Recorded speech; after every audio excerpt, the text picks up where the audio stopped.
What's going on, guys, and welcome to episode 280 of Hashtag AskGSM here today for Wednesday, April 10th, 2019, the post-WrestleMania edition here today, talking all things WrestleMania, TakeOver, G1 Supercard, and all the wildness that was WrestleMania week, and that yours truly was in attendance for from Thursday to Tuesday. It was a fucking wild week, and one of the greatest weekends ever, by far, just barely edging out WrestleMania 33 weekend from Orlando 2 years ago. Just a crazy time with Alexis, and we had such an amazing time in the city that never sleeps, and I'll tell you right now, I never fucking slept. Those 5 days that we were there, just pure craziness from Thursday to Tuesday, including Access, WrestleCon, G1 Supercard, TakeOver, WrestleMania, and Raw, and I'm barely just recovering now. I just got back to the homestead to Connecticut less than 24 hours ago, and I'm so trying to catch up on everything I missed out on. Now, I watched everything, for the most part, that took place over Mania weekend. At least anything I'd be, reviewing or covering, whatever. I didn't watch, Joey Janela's Spring Break and all that other weird-ass shit. But, I just watched the episode of Impact that aired last Friday. I have yet to watch United We Stand, which was the Impact show. That was the Impact show that aired last Thursday, I think, from New Jersey. I'll probably watch that at some point in the next few days. I caught up on the Hall of Fame. That was the only show over the weekend I was not in attendance for. And then, of course, SmackDown last night, which I did watch, but all of which, including TakeOver, G1 Supercard, Mania, Raw, SmackDown, all of which, for those wondering, I will have reviews up on at some point in the next few days. It might be significantly delayed. TakeOver happened 5 days ago, and I've yet to write a review of it just because we were so busy in Brooklyn. I had to write other articles for other websites. I didn't have any time to write my own reviews for the shows that I went to. So thankfully, I watched all the shows. It's just a matter of now catching up and writing reviews for said shows, which, as I mentioned, should be up in the next few days, including all the pictures I took over Mania weekend.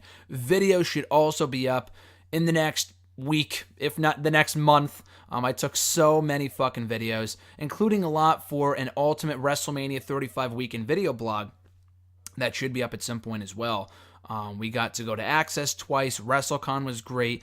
Got to meet so many amazing people. What I love so much about WrestleMania weekend, which is what I loved about it 2 years ago when I went, I get to see a lot of, three different types of people. One, people that I already know, people that I've known for years and get to meet up with again, people like RJ, my friend Noah, everybody, that travels from all across the world, all across Northeast to go to WrestleMania weekend. So great seeing those people. The second type of people I love seeing are people that I've known through Twitter for years now, but never got to know, never got to meet in person until this past weekend. So that was awesome too. And the third type of person I love meeting over WrestleMania weekend is the people that I've never met before, no interaction with prior to Mania weekend whatsoever. For example, in the line that Alexis and I were waiting for to meet Shawn Michaels over on Saturday, we had the pleasure and the privilege to talk to a gentleman in line for an hour and a half. He was really, really nice. He was there with his son or his grandson or something, and he was really, really nice talking all about his experience going to wrestling shows here in the New York area. I think he's actually from Cleveland. But, talking about his experience going to Mania weekend shows and all this other stuff. So it was really, really cool, and we loved Access. We loved WrestleCon. Meeting people was a lot of fun as well. But yeah, WrestleMania weekend in the books, and 2 thumbs up for sure. Easily one of the best weekends of my life. We'll talk all about it on this week's WrestleRant Radio, hopefully with Alexis. Up tomorrow, we're hoping to record a WrestleMania weekend recap of sorts. Not just reviewing Mania, but everything that we went to from Thursday to Tuesday. Like I said, including Access, WrestleCon, G1 Supercard, TakeOver, Mania, and Raw. It could be a 2-hour podcast. I'm going to try to limit it down to just what we went to over the past weekend. So I'll talk more about my experiences in a second. I'm actually kind of shocked. My voice is still intact. I'd have to go back and watch, or rather listen to, the episode that I recorded of Hashtag 2 years ago after Mania. I think my voice was still pretty beat up at that point, even by Wednesday. I got back Monday. and by Wednesday, my voice was still pretty gone. That was solely because of the Hardy Boys' return. Let's get that, straightened out there for a second. The Hardy Boys' return remains one of the greatest, if not the greatest, wrestling moment I've seen in person. And we saw a lot of great moments this weekend, too. So my voice was shot for a couple days there in Brooklyn. My body was shot there for a couple days in Brooklyn. We did a lot of walking, a lot of standing in line. And it was an amazing time, well worth it. But I was in so much pain, at least for those first few days. It was just, like I said, a wild weekend. So we're 5 minutes in here. I should probably get started with your questions. We'll talk more about Mania Weekend on WrestleRant Radio tomorrow. And more here as the video progresses. We get a lot of questions regarding my experience at the weekend in Brooklyn for Mania Weekend. So we'll get to that momentarily. But for your questions, if you'd like to send in a question to the show, you could do so by tweeting me on the Twitter machine at WrestleRant with the hashtag AskGSM. Find me on Facebook as well. Facebook.com/Graham.gsm.Matthews. Leave a comment on the post. I usually put up on Tuesday nights, if not on the wall itself. And last but certainly not least, drop your question down below in the comment section of this very video. I'll include your question in next week's edition.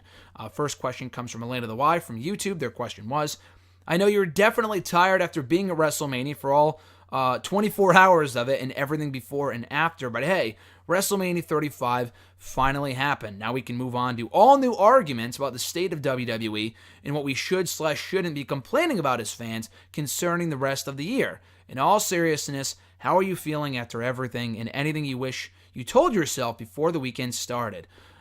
Great question. So how am I feeling currently? I kind of covered this a minute ago, but I'm feeling great. I'm feeling awesome. Like I said, those first few days, the whole weekend was exhausting, but like the best type of exhausting.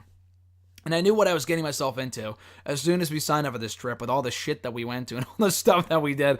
None of this was a surprise. The only thing that was a surprise that we weren't planning on originally was going to Access on Thursday, which I'm very happy that we did. I know Alexis is very happy that we did that as well. We got to meet that day alone, not including Access on Friday, but which we were already going to anyway. But on Thursday alone at Access, we got to meet Mandy Rose, Mickie James, Luke Gallows, Carl Anderson, Bobby Roode, Chad Gable, Lita, and Bobby Lashley. Like, that's fucking cool. The last Mania weekend that I went to, at the last Access session that I went to 2 years ago, I only met Gran Metalik, Cedric Alexander, and Baron Corbin. That's it. This Mania weekend, I met like 50 times that between Access, both days, and WrestleCon. But, yeah, that was the only thing we weren't planning on when we first signed up for Mania Weekend about 2 months ago. And that was only because we got to Brooklyn early enough. We got out of class early enough. We got out of Connecticut early enough. We went to the hotel. We, raced around, but we made it happen. We got to the Access session around, 6:15, 6:30. So it was perfect timing, and I'm glad we went. Beyond that, though, it was just kind of start, and stop all weekend, just with shit happening constantly over the last 5 days, which I'm typically not the type of person to do that. Usually I like to take my time, hang back at the hotel, work on some shit, which I didn't really have the chance to do. I did stay up extremely late on Thursday and Friday working on articles for Bleacher Report for the following day, which I was trying to get done before I left, but I just did not have the time. And I tried. I really, really tried, but I had so much shit going on even before I left last week that I couldn't get everything done that I wanted to before I left on Thursday. So I was left doing stuff up until the very last minute on Thursday and Friday night. Thankfully, that wasn't the case for the remainder of the trip. But, yeah, those 2 days were pretty late. We got back from Access late on Thursday, worked on an article till fucking 2 or 3 in the morning. Friday was the same thing after coming back from TakeOver, and that was a late night as well. And again, I was in so much pain from walking and standing. It was a crazy first 3 days. The last 3 days were a bit more relaxing. We got to hang out a bit before Mania on Sunday. On the way back, which I'll talk about momentarily, was fucking hell. Was an absolute nightmare. Would never go back to MetLife Stadium. That place is an absolute hellhole. But Raw Monday was great. Got to hang out for a while before leaving for Raw about 5 or 6 p.m. So that was a relaxation day at the hotel for a while. And then on Tuesday we left around noon. So it was great. The only thing that I wish I would have done differently, which I know I couldn't have, so I regret nothing, which, like I said, I wish I had gotten more shit done before I left. That being the articles that I had to work on while I was there. Beyond that, though, there really was not anything else I would change. I thought everything went perfectly. The next Mania weekend that we go to, hopefully next year in Tampa, that's what we have our eye on as of right now. I would love to go to Tampa for Mania weekend next year. The weather would be a lot better. The travel would be a lot better. I mean, obviously we have to buy a flight. It's not as simple as taking a train, but like, New York is bad. Ubers take a while. I remember when we went to Mania 33, aside from getting to Mania, travel back and forth was simple as shit because everything was relatively close and there wasn't as much traffic as there is in New York. I'm not a big New York fan. I like visiting there. Staying there is a different story. But, yeah, so hopefully next time we go, I have less shit I have to do. I can get even more shit done before I leave. And, I mean, it depends what we do. Like, I would love to do as much as we did this past time. Like, I had to go to, I like all the shit that we went to, I felt like I had to go to. And I'm glad we did go to all these shows. But, like, if we go to Mania Weekend next year, I don't know if I would do Ring of Honor again. Like, I got to see the New Japan guys. I thought that was awesome. I might do Hall of Fame. Like, that's a little less, I mean, it's a bit more boring, obviously, than going to a Ring of Honor New Japan show. But just to say I've been to the Hall of Fame, I would absolutely go to TakeOver. I would absolutely go to WrestleMania. Raw would be up in the air. Raw this year was good. It was by no means as great as other past WrestleMania episodes. I don't think I would stay for SmackDown. Actually, if anything, we would go to a Full Sail taping. That's like on my bucket list. Go to a Full Sail taping in Florida, near Orlando, wherever it is. So I would totally do that. Maybe check out an Access session or two. But yeah, so that's what I'm looking forward to for next year. But yeah, if you go to WrestleMania weekend, you have to plan everything out accordingly. And that's exactly what I did when I signed up for everything 2 months ago when I bought my tickets for like all the events and whatnot. I planned it out with where we would be that day. So like, for example, aside from the impromptu Thursday Access session from last week, everything else I planned out like perfectly. So like for Friday, we went to Access in the morning, which was in Brooklyn, and then TakeOver that night. So I made sure to do Access the same day as TakeOver because they were in the same area relatively. Like, they were pretty much in the same area. And then on Saturday, we went to WrestleCon, which was in New York City, and then G1 Supercard was like right down the street from the hotel that WrestleCon was at. So we went to the Ring of Honor show right after that. So I thought I planned things out pretty well in that respect. Again, didn't take away from the fact that I was absolutely exhausted and drained physically and mentally for like a few days there. Like, we would get back at the hotel and I would love to hang out, but like for most of these shows, I went to bed right as soon as we got back. I was that fucking tired. I was so tired coming back from all this shit. But again, well worth it. I would change nothing, but just plan ahead for when you get there, which is exactly what I did, and I'm glad I did, because if I didn't, I know I would be way more exhausted than I was. But yeah, Mania weekend overall was, again, outstanding, an exceptional experience. Cannot wait to be back in Tampa for next year. Fingers crossed. At Hardy DX fan from Twitter, after seeing an Undertaker entrance at WrestleMania and at Raw, is there a difference in reaction between the both? Does the Mania entrance feel bigger because it's Mania, or are they the same? Also, after the hell of leaving MetLife, where would you host WrestleMania? So for the Undertaker entrance thing first, yeah, I got to see the Undertaker entrance back at Mania 33. Then again this year at Raw, which was unexpected. I think they had actually spoiled that online before it happened. I saw someone posted a picture of Bret Hart backstage with Taker at Raw this week. Like, it was posted at like 8:30, and the Taker return didn't happen until like 10 o'clock. So I'm glad it wasn't on social media for that. That would have sucked. So the Undertaker return was a complete surprise to me, to Alexis, and a lot of the people in the building, I would have to assume. But the Mania entrance does feel bigger just because it's on a grander stage. You know, it's fucking WrestleMania. Anything feels bigger at WrestleMania. So hands down, the Mania entrance feels bigger. It's better. But an Undertaker entrance alone, you have to experience it at least once as a wrestling fan in your lifetime. And it's hard to come by nowadays. Now with Taker wrestling so far and few between. I've had the privilege, I guess, of seeing Undertaker live a handful of times over the last 10 years between, I think, my very first SmackDown, my very first WWE show 10 years ago. It was a SmackDown taping in Providence, Rhode Island. He was in the main event, a dark match against CM Punk. So I got to see it then. I got to see it at SummerSlam 2015, which was really, really cool when he faced Brock Lesnar. That was very surreal, to say the least. I got to see it again at WrestleMania 33, like I mentioned, and then again on Raw this past week, so that was great as well. But yeah, no, the Undertaker entrance is just it gives you goosebumps every single time. I'm not a big fan of Taker wrestling at this point in his career. I wish he would have retired years ago. But the entrance itself never gets old. Despite how old Taker has gotten, the entrance itself never gets old. So yeah, there is a definite, there really is, there's a definite noticeable difference between the entrances at Mania than, again, really anywhere else for The Undertaker. But in terms of the reaction, the pop that he got on Raw on Monday was fucking unreal. Because a lot of those people, like I said, did not expect him to come out. And the last person you expect to return on Raw, on the post-WrestleMania Raw, is Taker. Because if he's not at WrestleMania, you probably expect, okay, he's not going to be at Raw. Well, he was at fucking Raw. So I thought that was pretty cool. But yeah, I thought that was awesome. And that there really is a difference in terms of visually, but in terms of the reaction, WrestleMania might seem bigger on paper because it's in a bigger arena, but let me tell you, dude, like I said, when Taker came out on Raw, he blew the fucking roof off that place. So, reaction's about the same. It depends on what type or what size of building it is, but the Undertaker entrance alone needs to be experienced. It needs to be seen in order to be believed in terms of the goosebumps that you get when you witness it in person. And the second part of your question, after the hell of leaving MetLife, where would I host WrestleMania? Yeah, leaving MetLife was a fucking nightmare, like I said. Jesus Christ, I am never going back to MetLife again. That place is such a hellhole. The stadium itself isn't that bad. Quite honestly, it's better than Camping World Stadium. Camping World Stadium is a fucking hellhole in Orlando. I loved WrestleMania 33, don't get me wrong.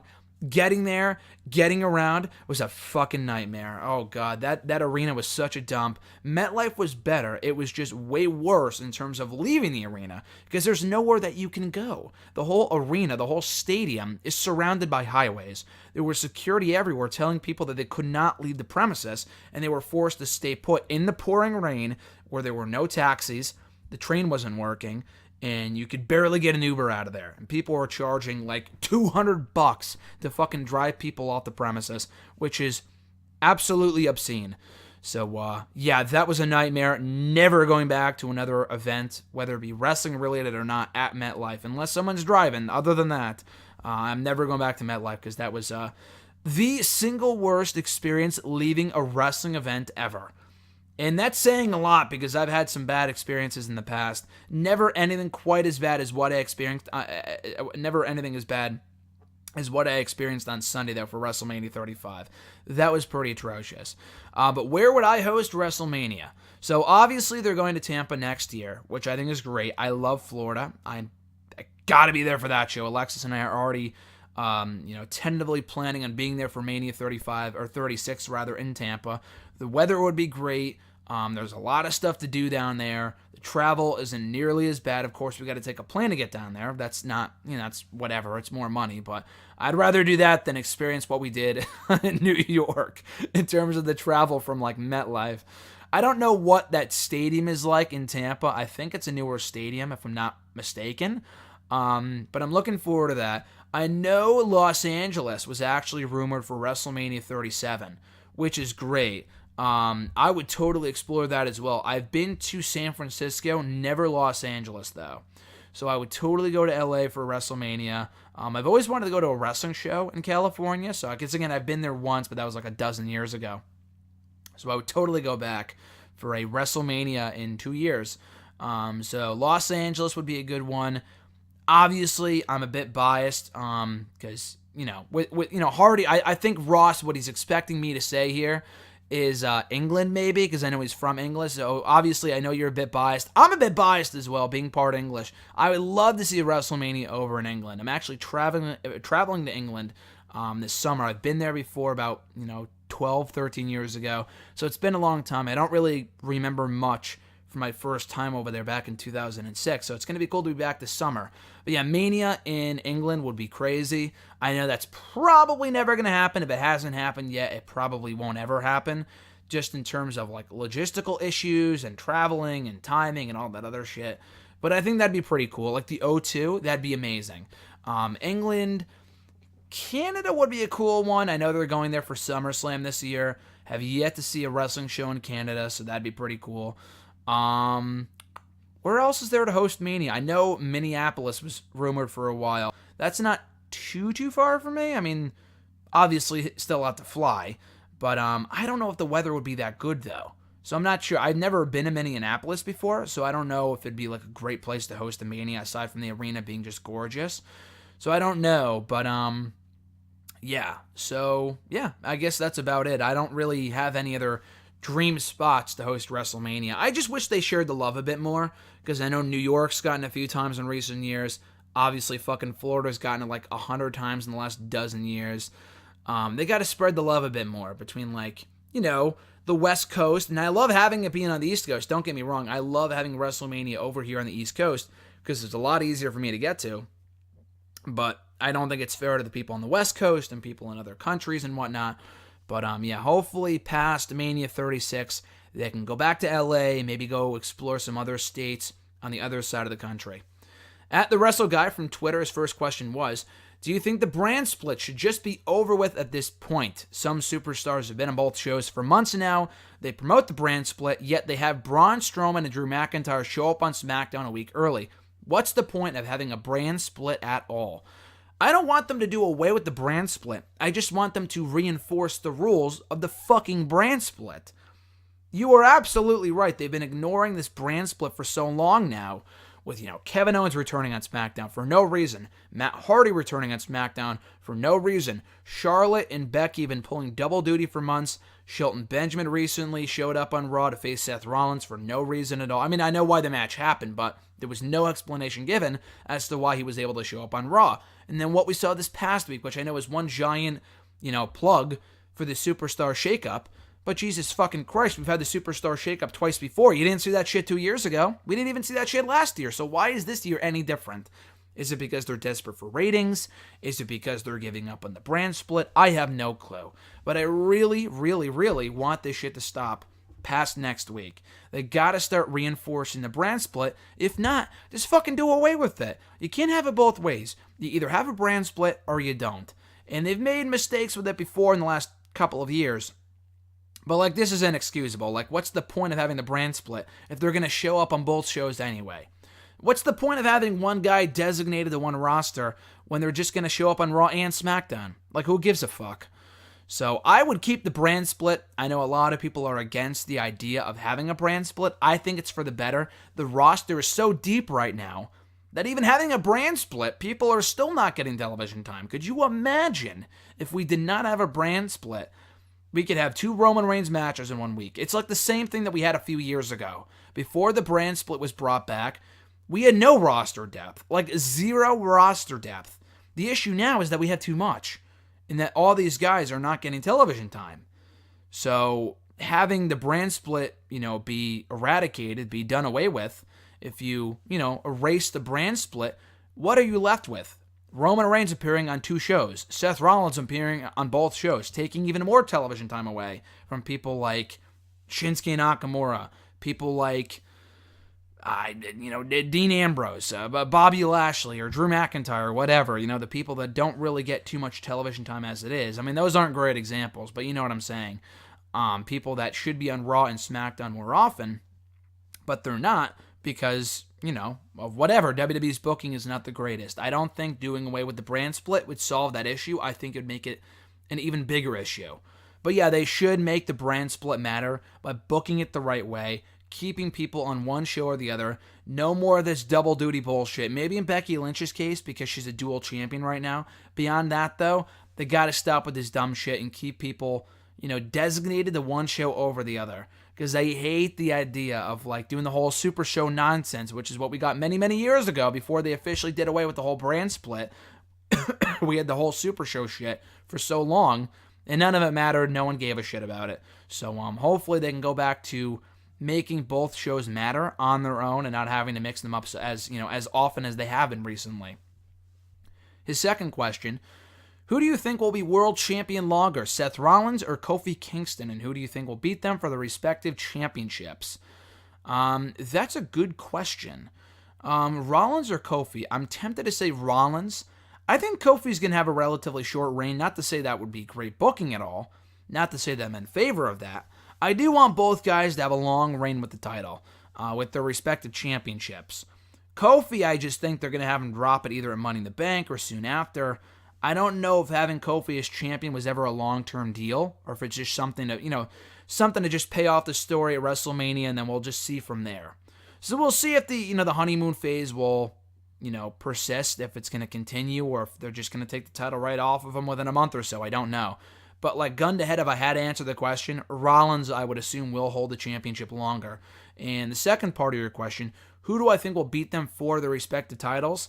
Rollins, I know McIntyre showed up on Raw this week, or SmackDown rather, despite being a Raw guy. That would be a logical feud to do coming out of WrestleMania, because McIntyre did pin Rollins, once upon a time on Raw about a month or so ago. So I could see that being his first feud out of Mania. I wouldn't want to see McIntyre win the belt so soon, but McIntyre eventually would be a good pick, a good choice for Universal Champion. If not McIntyre, it's really hard to answer your question without knowing who's going to end up where in the Superstar Shakeup next week. We could have fucking Braun Strowman being the one to beat Kofi for the title when all is said and done. I think AJ is headed to Raw in the Superstar Shakeup. I mean, I think he's currently hurt, but hopefully they can have him make an appearance on Raw next week. I think AJ is going to Raw and Roman's going to SmackDown, so those might be the two people to take those titles before long. It might be Roman beating Kofi for the title at some point. And if it's going to be a heel, and Roman's obviously not a heel, based off the current landscape of both shows, there is Samoa Joe, who is the current U.S. champion, so probably not Joe. I could see Bryan beating Kofi to win his belt back. I hope they don't do that, but that wouldn't be a terrible idea, and I could see that happening. And Bryan's been doing great work as a heel for months now, so that would be my guess. For Rollins, if not McIntyre, AJ Styles maybe. I don't really know who else would be the one to take that title from him. Lars Sullivan would be way too soon. I know he's a heel, but that'd be way too soon. Baron Corbin, absolutely no fucking way, no thanks. I'll say McIntyre for right now. I'm not really sure who else would. I'll say AJ Styles. AJ Styles will be the one to beat Rollins for the title. I know that's a bit far-fetched. That's assuming Rollins and Styles will even be on the same show coming out of the shakeup, but that's my prediction as of right now. His third question, what was your favorite thing that happened over your WrestleMania weekend? I'm sure it was not leaving Mania, because that sounded like a disaster. Yeah, you're absolutely right. Jesus Christ, that was easily the biggest low point of the weekend. Really, the only low point from the weekend was leaving MetLife. Like I said, I cannot stress enough how big of a fuck-up that was by either the company or the New Jersey Transit. I don't know who's to blame in that case. I know New Jersey Transit was saying, WWE never told us that the show was going to run this late. Everybody fucking knew the show would run until midnight. And even if it ran until 11 o'clock, you should still have various trains leaving past 1 a.m. because there's 80,000 people leaving the arena at one time. A lot of those people live in New York and are taking the public transportation system. You can't get everyone out of there by 1 a.m. if the show ends at midnight or even 11 o'clock. That's just not feasible. So that's on them. That's a pretty big fuck up. The Uber thing was a fucking mess. They had a line for the Ubers, which makes absolutely no sense. The whole thing was one giant mess. But to finish up the rant on that real quick, to go back to my favorite thing that happened over WrestleMania weekend, there was just a lot. There was a lot of cool moments, a lot of awesome things. Wrestling related, personally, there was just really a lot of moments to mention. So there's almost too many to mention, actually. From a wrestling standpoint, my favorite moment from the whole weekend, it's really a toss-up between TakeOver. TakeOver just alone, not even one single moment on that show, just the whole show is fucking phenomenal. In my opinion, the best TakeOver they've ever done, the single greatest TakeOver they've ever produced, was the one in New York on Friday. For Mania, seeing Rollins win the title was great. Kofi Kingston becoming WWE Champion was an amazing moment. Becky becoming champion was an amazing moment. So any one of those really would rank high up there as one of my favorite things to happen over Mania weekend. And like I said, just all the people we got to meet, from fans, from friends, from superstars. I ran into the Miz's dad on Friday or Saturday. Or no, it was Friday at Axis. I ran into Maurice's mom, Marjo, from Miz and Mrs. I ran into Tim White, the referee. I ran into Sanjay Dutt. while leaving Raw last night, which was so random, and I apologize to Sanjay, not last night, but on Monday, leaving Barclays. Yeah, I ran into Sanjay Dutt. He was really, really nice for for allowing me to take a picture with him, even though he was on the run, leaving the arena. So I ran into him and got to take a picture with him. I ran into Matt Cross, a.k.a. Son of Havoc from Lucha Underground, on the street while, after leaving WrestleCon. He was cool to allow me to take a picture with him. So, yeah, and all the fans I got to meet, fellow fans, people that know my work, that was really fucking cool. Spending the weekend with Alexis for our 9-month anniversary was awesome as well. That was a great experience. Just everything about Mania Weekend was probably my favorite thing. Seeing RJ, seeing all the people, I haven't seen in a while was really, really cool. So, yes, meeting Sting was probably high up there. Ric Flair was cool. Shawn Michaels was cool. Sting was really, really nice. Bobby Lashley was insanely nice. He was insanely nice. So that was probably one of my favorite things from the weekend as well. Roode and Gable was great. Meeting them was great. Sting, like I said, was really nice. He's been high up there and people have wanted to meet for a while now. I missed my opportunity. 2-3 years ago when I first went to go meet him, I missed my opportunity. I'm like, I will have my chance one day to meet him. And, I got my chance on Friday at Access, and he could not have been nicer. So, yeah, Sting was great. So, yeah, the whole weekend was really my favorite thing. I don't know if I can pinpoint one moment or match that was my favorite, thing overall for Mania the weekend from the WrestleMania weekend. But, yeah, just everything from WWE, Ring of Honor, and New Japan Supercard, G1 Supercard, Raw, seeing Taker return, seeing Lars Sullivan debut was great. Just exploring New York City, exploring Brooklyn. It was all an amazing experience that will not ever be forgotten by yours truly. So hopefully we can replicate it, if not do better in Tampa next year. Next question from, let's see, at Jeremy8911. His first question was, the Superstar Shakeup is next week. Who's making a switch? I won't give away all my predictions here because I'm hoping to write an article about it before next week. But my current predictions for the Superstar Shakeup, I already mentioned this earlier, but I think Roman's going to SmackDown because they want to load up on Fox, SmackDown being on Fox in the fall. Roman Reigns on SmackDown. AJ Styles moves to Raw. Braun Strowman moves to SmackDown would be another pick of mine. The Usos move to Raw. I could see Sasha Banks and Bayley getting split up in the shakeup. I could see Sasha Banks going to SmackDown. That'd be pretty cool. Who else? I could see Naomi moving over to Raw. I could see Becky Lynch officially moving over to Raw just to split up her and Charlotte after so long. I'm sure there's more picks I would make, but the Revival moving over to SmackDown would be pretty cool. I would move Buddy Murphy over to Raw or SmackDown. I would move Cedric too. I don't think he's moving. He's having a match with Oney Lorcan next week, so it's probably not happening, but Cedric needs to be moved off 205 Live. He's been there since day one. He's done everything there is to do. He's faced everyone there is to face. It's time for him to move on. I don't think that's happening, but I would put him on SmackDown. I would move Buddy Murphy over to Raw. I would also move Pete Dunne over to Raw or SmackDown. I would move up the Undisputed Era. So there's a lot of moves I want to make. Jack Gallagher maybe over to NXT UK would be pretty cool.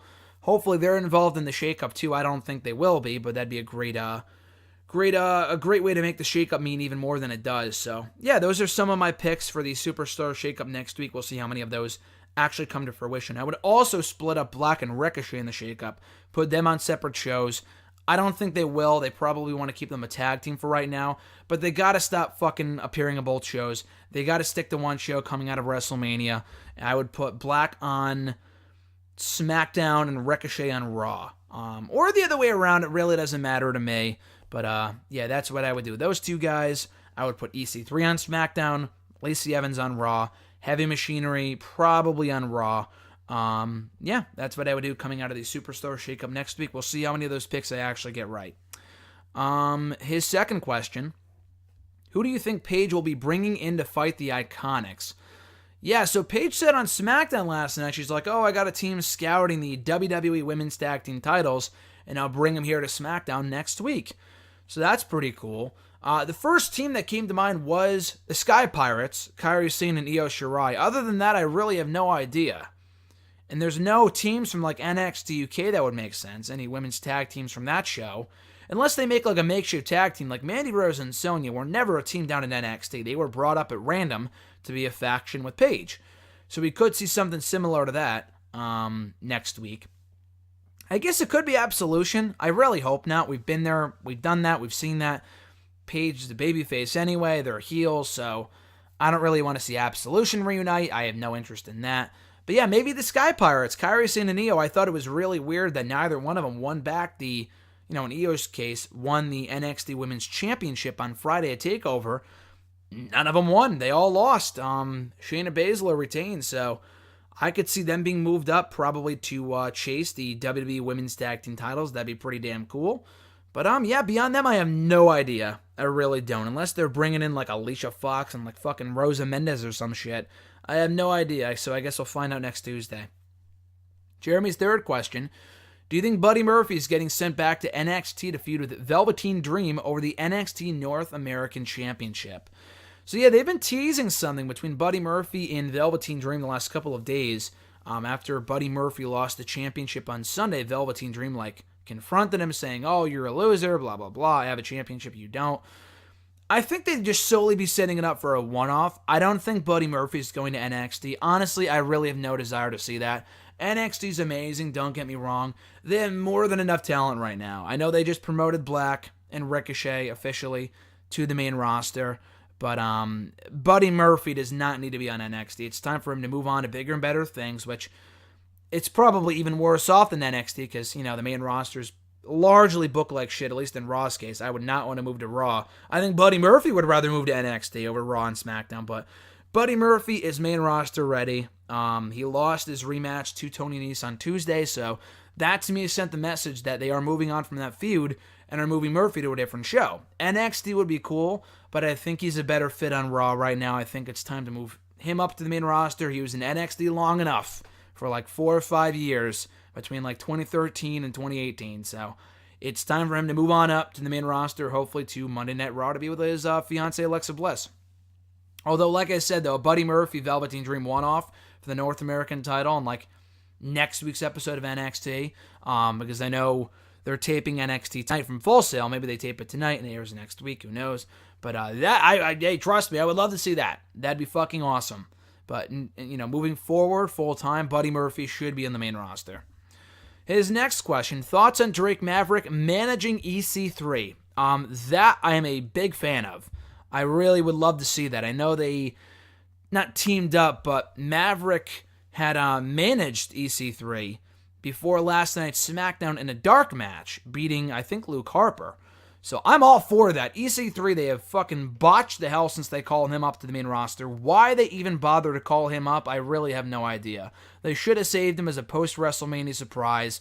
They have done nothing, literally nothing with this guy since he got called up back in January, aside from participating in backstage segments, competing in dark matches, and losing on main event. That's about it. So hopefully a Maverick EC3 pairing can, strap the rocket to him and get him right back on track. Maverick, yes, he is the GM of 205 Live. AOP's been gone now for a while due to injury. I think Akam got hurt or something. So that's why AOP has been persona non grata on WWE TV for a few months now. And that's why Drake Maverick has not also been on Raw. But yeah, Drake Maverick would be a great manager for EC3, if only because they had great chemistry and history over an Impact many, many years ago. So why not recreate that by putting Maverick back with EC3 on WWE TV? I think it kind of writes itself. His next question, let's see here, got to get the document back up. The next question's from @Scarlet1. Their first question was, best and worst of WrestleMania 35. Overall, I thought it was a very good, if not a great show. I thought better overall than WrestleMania 33. And I was also at the reason I mentioned that show, just because I was there. Overall, a better experience at Mania 35. I mean, leaving was a fucking nightmare. And the Hardy Boys' return was better than anything I saw at WrestleMania 35. But overall, Mania 35 is, I think, a better show, ever so slightly. But yeah, the main event was good. An abrupt finish, but a good match. Kofi and Bryan, to me, was the match of the night. I thought that was a fantastic match. Other matches I liked AJ and Orton. I liked Miz and Shane. They were good. Not great, but they were pretty good matches. What was the other match I really, really liked? Obviously, it wasn't really a match, but the Rollins-Lesnar thing was among the best from Mania. I thought that was a great way to kick off the show. Seeing Hulk Hogan was really cool. Seeing John Cena come back as the Doctor of Thugonomics was fucking awesome. I did not expect to love that as much as I did. I thought that was an amazing segment. Alexis fucking loved it as well. So that was really, really cool. That was among the best at WrestleMania. The worst, Roman and Drew, nobody cared. I felt bad for those guys. I was trying to watch the match. There was a wave going on. I thought it was an alright match. I didn't love the match. I thought it was very mediocre, disappointing, and underwhelming, but they don't deserve the wave. It's probably just because people don't like Roman. They're still booing him, whatever. But yeah, that was among the worst matches on the show for sure. Batista, Triple H, I liked the match. Personally, I enjoyed the match, but people did not seem to think so. There was also a wave trying to go around for that match as well. People sat on their hands for it. Probably not the best time to do it, like right before the main event when it was already fucking like 11:30 and people just wanted to go home. Probably not the best time for it, but it was alright. Joe and Mysterio was exactly what it needed to be. Balor and Bobby was exactly what it needed to be. What else did we get on the show? The dance break shit was completely pointless. I could have done without that. That was just kind of a waste of time by the end of the night. What else was there? The SmackDown Tag Team title match was good. I liked AJ and Orton, like I said. I liked Miz and Shane, as I mentioned. I'm sure there was more matches I'm forgetting here. But Angle and Corbin was a shit match. Nobody gave a shit. It was exactly what I thought it would be. I was not expecting a classic. Kurt Angle is well past his prime, and Baron Corbin really is just not that good in the ring. So that sucked as expected. But overall, I thought the good outweighed the bad, and it was a very good show overall. And at least, if nothing else, they did the right thing in having all the fan favorites go over in the three biggest matches of the show with Rollins, Lynch, and Kofi. I did not think they would do that, but they did, and I was pleasantly surprised. Best and worst of the New Japan Pro Wrestling Ring of Honor G1 Supercard show. Another show overall that I thought was very, very good. It was not without its faults. The Enzo and Cass thing was a crazy moment. Can't say I loved it. I have no interest in seeing Enzo and Cass in Ring of Honor. They're just fucking terrible. I was a fan many, many years ago. They are way better off as a tag team than on their own. But still, I just do not want to see them in Ring of Honor. I really don't. So that happened. But best from the show, I will agree with the masses that the New Japan portion of the event was better than the Ring of Honor matches. Kelly Klein and Mayu Iwatani should have been better than what it was. It was a pretty flat match. I was not a big fan of it. Jay White and Okada, fantastic match. Naito and Ibushi, fantastic match. I really liked the three-way for the Ring of Honor Championship. A little slow at times, but I love the ladder match. I thought that was great. Jeff Cobb and Will Ospreay was one of my favorite matches from the entire show, if not my favorite match. I thought that was fucking fantastic. I like Will Ospreay. I'm a big Jeff Cobb fan. I love that as the opener of the show. The Honor Rumble and the pre-show sucked. That was pretty pointless. They rushed all the eliminations. They rushed the entrance. There was a lot of botches in terms of like the buzzer not going off and the timing was off. That kind of sucked. The six-man street fight I thought was good.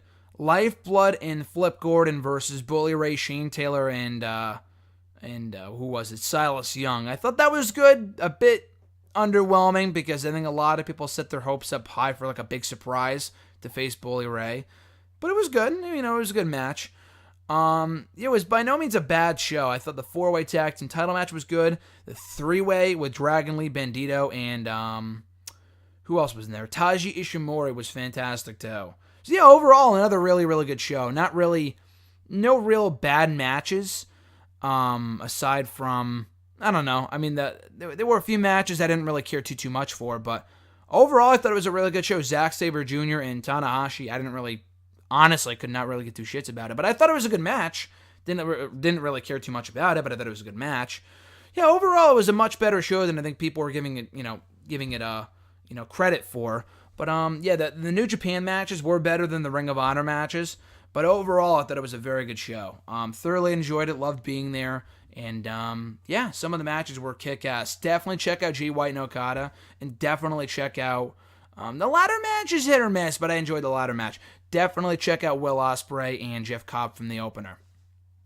their next question, and kind of a continuation from Scarlett One's question from last week, talking about Xavier Woods saying to Stone Cold Steve Austin that he wanted Kofi Kingston to become WWE champion. That was his goal at the time. So kind of a continuation, going off of that question from last week. Steve Austin once said that those who are not trying to become world champion are in the wrong business, which Xavier Woods quoted. How do you feel about Austin's philosophy, and what do you make of Woods' preferred goal? Yeah, I remember the podcast. I know Austin has said that many, many times on his show.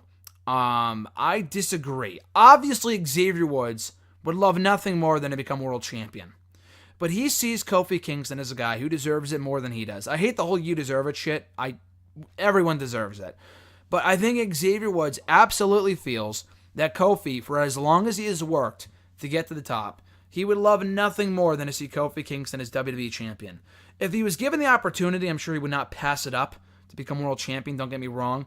But I think he realizes that Kofi is better than he is, so he deserves to be WWE champion before he does.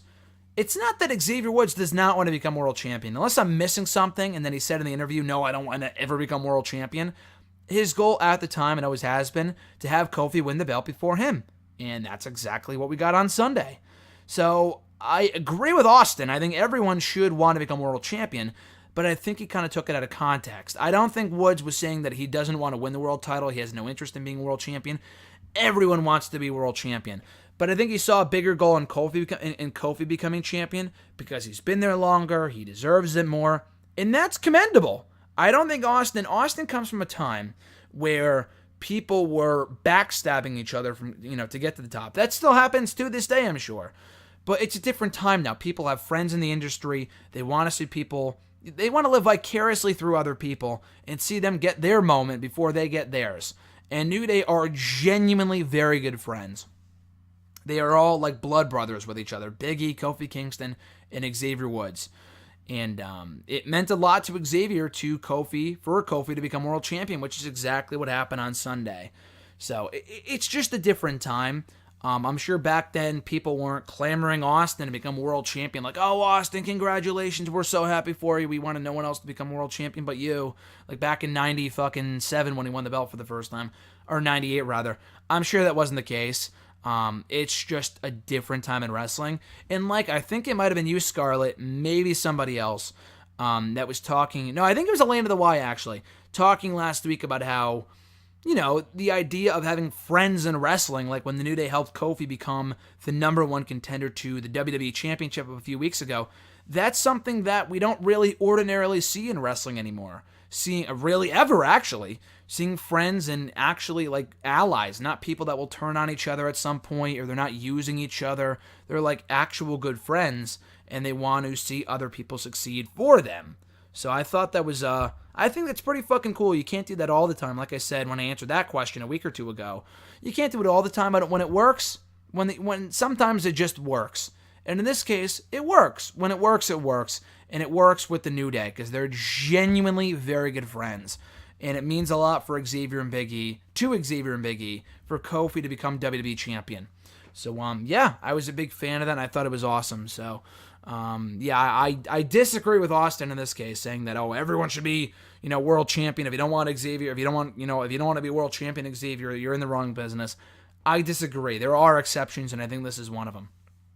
Scarlett's next question: most feel-good wrestling moment of the week and or happiest personal experience of the week. Best feel-good wrestling moment had to have been Kofi winning. That was the reaction that he received for becoming WWE champion was unfucking real. It was probably the biggest reaction of the night, next to Rollins winning, but I think it was even bigger than that. So yeah, Kofi winning was the best feel-good wrestling moment of the week by far. Happiest personal experience of the week? Again, so many, almost too many to mention, but being there at WrestleMania, being there for Alexis's first WrestleMania, she hasn't been to many wrestling shows. She has only been to 3 or 4 by this point. We went to SmackDown last August. We were at SmackDown a few weeks ago. We've been to a house show. We were at Final Battle, TakeOver, G1 Supercard. So this might have been like her 5th or 6th or 7th wrestling show. But just seeing her so happy and so awake and alert the entire time, I was expecting her to fall asleep like halfway through. was probably, in my opinion, like the most redeeming thing I saw all week. I love wrestling. I love WrestleMania. I've been to one before. But I think this Mania was less about me and more about her, and seeing that, kind of seeing her reactions to certain things, seeing her freak out, seeing her so happy to see Rollins win and Kofi win and the main event win and everything else, seeing John Cena come out and fucking kick ass with that promo. I think that was probably the most satisfying and gratifying thing I saw and experienced all weekend, was seeing her and kind of seeing her experience certain things. Not only at WrestleMania, but like G1 Supercard, getting to know certain people that she wasn't already familiar with, which was cool. Meeting certain wrestlers. Bobby Lashley. She fucking hated Bobby Lashley. We met Bobby Lashley on Thursday at Access. We met him Thursday at Access. She is one of the biggest Bobby Lashley fans now you will ever meet. He quoted her tweet. That was awesome. So that was really cool too, kind of getting to show her that, hey, meeting these people kind of makes you a fan of these people. So that was really cool too. Meeting Shawn Michaels, seeing her reaction to that. That was really, really cool. Getting to meet so many cool people. Sting, EC3, who could not have been nicer. So seeing her reactions to meeting certain people was great. The whole weekend really, again, I think that was probably it for me. My happiest experience was just being there with her for our 9-month anniversary, like I said. But not only that, but just having her experience everything that I've experienced before. Like me walking into Access, because I've experienced Access before and I love it, and it gets me psyched every time. But how I was 2 years ago was basically how Alexis was for this WrestleMania trip. Experience everything for the first time, that being WrestleMania, Access, New Japan G1 Supercard, everything, NXT TakeOver, all of that for the first time. I think she was up for it and she loved it. So it was great. I that was probably the most rewarding thing for me over WrestleMania weekend, was being there with her and seeing her experience everything the way I would experience it the first time I went to WrestleMania 2 years ago. Next question from Scarlett. Thoughts on Dean Ambrose's farewell on Raw and him truly, officially leaving. The farewell that we saw on Raw sucked. The fact that they promoted it as his last match, I was expecting something big, something interesting. Nothing. He just got attacked by Bobby Lashley, and that was about it. Yeah, he's putting over Bobby on his way out, but that was kind of a weak way. If that was it for Dean Ambrose, that was a really weak way for him to leave. They could have had a match. They could have had Bobby win and do that anyway. But to promote a match that never actually happened was really disappointing. What we saw after Raw, I thought was a great farewell for Ambrose, and that's what should have happened on Raw itself, was Ambrose cutting a promo, talking about the fans and leaving and everything else, talking about the building that they debuted in at TLC 2012. That would have been fucking cool. But they didn't air it. I'm glad I was there for it. Got to experience it live. It was a great promo, a fantastic farewell for Dean Ambrose, alongside his Shield brethren and Roman Reigns and Seth Rollins. That's what should have aired on Raw. That was his farewell. That was the perfect. That was the perfect way to go out. My only nitpick of it, my only gripe with it, was that it didn't air on TV for everybody to see. And yeah, it's on YouTube now, but some people don't go out of their way to check that stuff out. So, in a lot of people's minds, their last visual of Dean Ambrose was getting put through a table by Bobby Lashley. For no real rhyme or reason. It's not like he was feuding with Bobby Lashley or anything. So, that was kind of random. But, yeah, I thought the promo he cut after Raw was fantastic. And also, too, I should probably add this. I do think he's leaving. I don't think this is a work. I don't think it's a storyline. I guess he could come back in a week or two and be like, hey, LOL, I'm actually back. I think he is truly taking time off. And that he will be back at some point. There's no doubt about that. But maybe he goes to AEW. Maybe he does, just takes a break. Maybe he goes somewhere else. Who knows? But I do think this is it for Ambrose. And there really was no better time for him to take time off and leave than the night after WrestleMania. Because what is he going to leave in 3 weeks and some fucking random show in, bumfuck nowhere in Ohio I guess he's from Ohio, but that probably would have been better. But if they were in Corpus Christi, Texas, or Corpus Christi, Texas, as many people like to call it. Imagine him having his last match or last night in WWE there. It wouldn't mean as much. So it's cool he kind of got to take off the night after WrestleMania. I just wish his farewell on TV would have been booked better. At Reborn Again, John Ritlin with our final 3 questions of the day. First being, given how long WrestleMania 35 was, do you think WWE will make WrestleMania 36 a 2-day event? No, I don't. I know Wrestle Kingdom is going to be, I think, a 2-day event next year. Which, you know what? If New Japan wants to do that, more power to them. But Wrestle Kingdom is not WrestleMania. WrestleMania should be done and over with in one day. I have no interest in going to WrestleMania 2 days in a row. I know various wrestling promotions do that, like day one of this event. Like Joey Janela's Spring Break, I think was 2 nights. I have no fucking interest. Just get it over with in one day. I know it's a very long show, but it's just not the same. It's not the same as continuing it the next day. WrestleMania is a singular individual event. And like, oh, WrestleMania moments between 2 different days. It's just, I don't know. It's not the same buzz. You might not get the same fans. It might not be the same atmosphere. It might rain one day and be, sunny the next. I just don't like that. I wish they would just get it over in one day. Have the show be shorter, but like the whole 1-2 day nonsense shit, you already have that with other shows. WrestleMania weekend is like a 5-day event. Technically, WrestleMania is like a 6-day event between Mania, TakeOver, Raw, SmackDown, and all the other shit. So Mania itself should not be a 2-day event. I know, again, New Japan is doing that, and that's great for them, but that's not WrestleMania. It's not. Wrestle Kingdom may always be better, don't get me wrong. It is, almost every single year. But Mania is a way bigger show, has way more eyes on it. I just don't see that being a possibility, but even if it was, I just don't like that being a thing. I wish they would just get it over with in one day and just have the show be shorter. There's nothing wrong with that. There's no reason to make it a 2-day event. Cut down on the amount of matches or book matches to be shorter, whatever, and just have that be it. Or have it start earlier even. Like, there's no reason for the show to end at fucking midnight. But that being said, I don't know, WrestleMania to kind of start and stop like, hey, we're done for the day. We'll be back tomorrow. Do you have 2 different main events? Like, how exactly does that work? How do you split up the card? I don't know. I don't really like that. So, no, I don't see that happening. And no, I don't want to see it happen anyway. John's second question, how many WWE releases do you expect to see in the next week or two? 10, 20, or more? That's a lot of releases. I don't expect to see 10 or 20 releases. I think a lot of people kind of get in this mindset every single year that, oh, here after WrestleMania, here comes all the spring cleaning. That happened like once or twice. I know it happened once a few years ago when they cut like Zip Coulter, Santino, Alex Riley, and all these other people, Wade Barrett. That was a bit different, and that was in like May. It's very rare they cut a whole bunch of people at once, like right after WrestleMania. Either they wait a while or they didn't do it at all.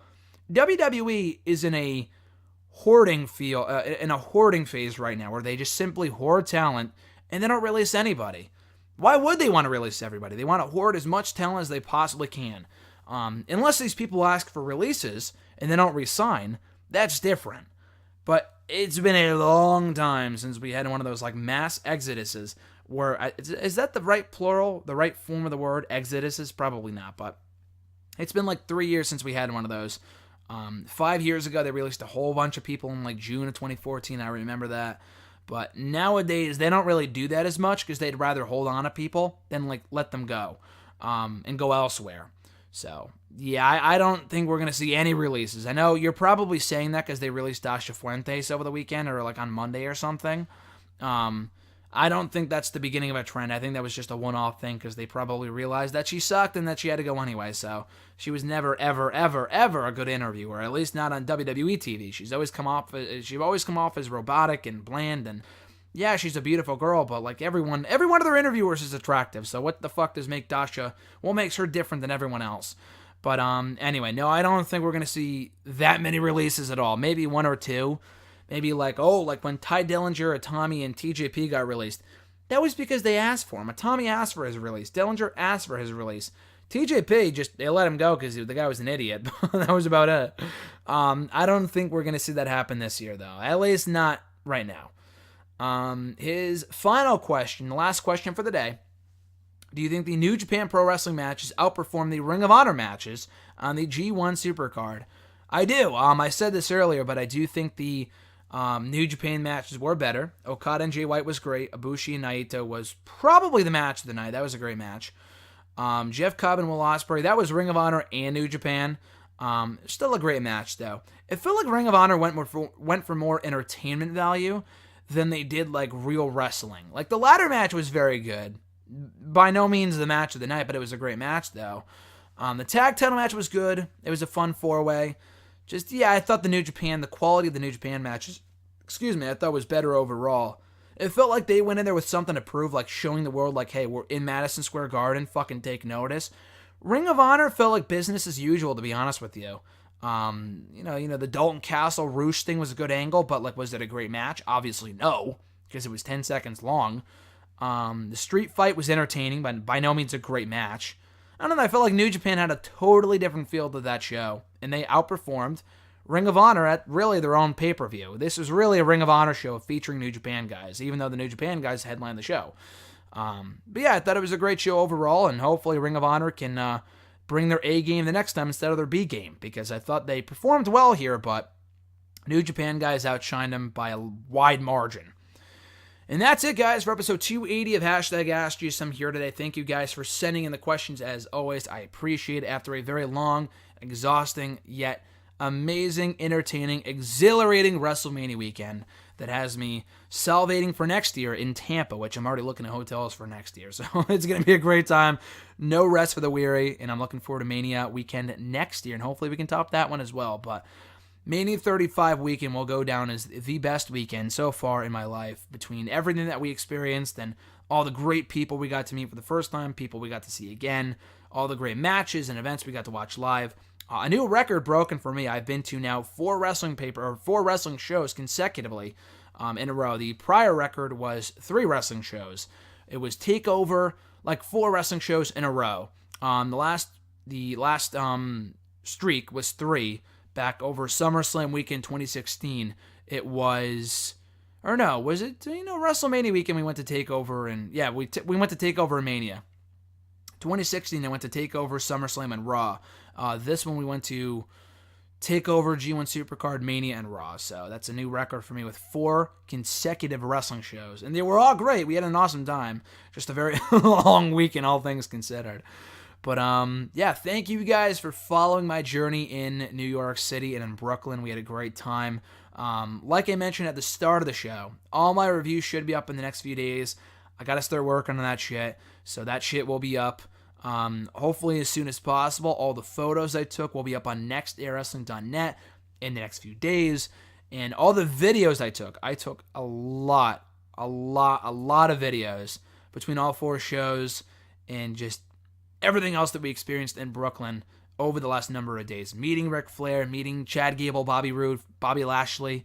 All that shit is up in video form and will be published here on the channel as soon as possible. I can't even say it'll be the next few days. It's going to take a while to go through all the videos and be able to publish them here on the channel. So stay tuned for that in the coming months here on the channel, because it might take a while to roll all those out here on the channel. So thank you guys for your support of the show, of me. I had a lot of people come up to me saying, hey, I recognize you from this, from Bleacher Report, from Twitter, from YouTube.